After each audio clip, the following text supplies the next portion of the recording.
On ne fait pas d'omelette sans casser des œufs. Sociologiquement et dans l'histoire, il faut des mouvements plus ou moins disruptifs, plus ou moins agressifs pour faire avancer les choses. Ça peut peut-être effrayer lorsque je vous l'évoque comme ça, mais est-ce que c'est une réalité ?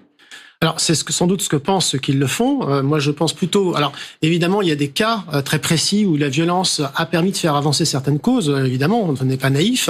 Mais dans l'ensemble, si on regarde globalement l'histoire, c'est l'inverse. C'est-à-dire que, au contraire, en cassant, on fait pas du tout d'omelette. Au contraire, on fragilise le mouvement. Et j'ai beaucoup de compassion, de sympathie pour cette commerçante, par exemple, parce que je trouve qu'elle a raison d'être en colère. Une manifestation n'est pas faite pour ça. Une manifestation est faite pour exprimer quelque chose.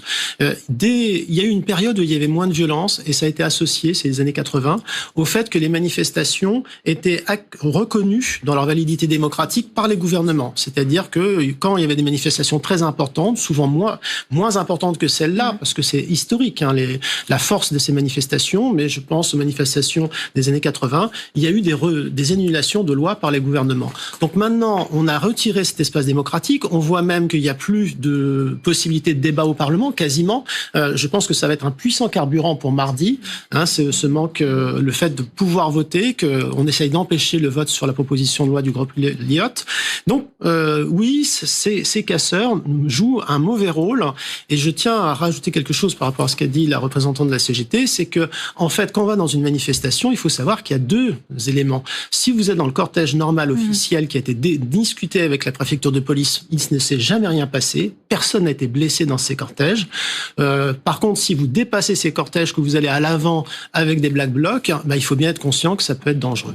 Merci beaucoup pour ces explications. Peut-être une autre question pour vous. On parlait effectivement de ce danger. Est-ce qu'il n'est pas accentué par le fait qu'il n'y ait pas vraiment eu de vote en réalité à l'Assemblée nationale? Est-ce qu'à l'énervement, à l'agacement se mêle aussi une forme d'injustice? Comment est-ce que vous le percevez? Je pense que dès le début, moi, dès la première manifestation, j'ai vu des black blocs. Et c'était très reconnaissable. Simplement, le moment n'était pas venu pour eux parce qu'il n'y avait pas justement cette colère que vous évoquez.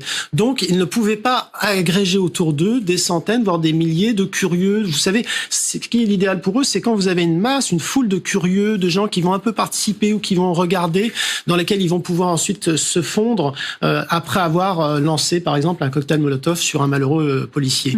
Donc, de ce point de vue-là, il y a eu un clair tournant à partir du moment où le pouvoir a utilisé des éléments peu démocratiques comme le 49.3. Ça, c'est sûr.